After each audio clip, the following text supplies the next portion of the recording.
என்னுடைய தாய் தந்தை படித்தது கிடையாது.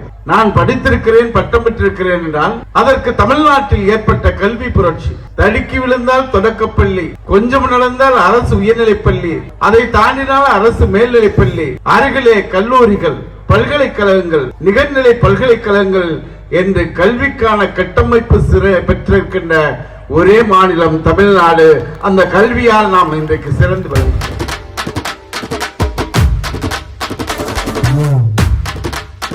வாரி வாரி திட்டங்களை வழங்கக்கூடிய மனிதனே மிக்க முதலமைச்சராக, அறிவூக்கம், நல்ல கல்வியை கொடுக்க வேண்டும் இந்த மாணவ சமுதாயத்திற்காக 2.5 லட்சம் கோடி 5 ஆண்டுகளில் ஒதுக்கீடு செய்த முதலமைச்சராக, ஊக்கப்படுத்துகின்ற நான் முதல்வன் போன்ற திட்டங்கள் மூலமாக இந்த மக்கள் உயர வேண்டும் என்பதற்காக உருவாக்கி தந்த முதலமைச்சர் தான் இன்றைக்கு எஞ்சாமை வேந்தற்கு அழகு என்று வள்ளுவன் குறிப்பிட்டு சொன்ன வரிகளுக்கு நம் முதலமைச்சர் இன்றைக்கு பொருந்தி நிற்கிறார்.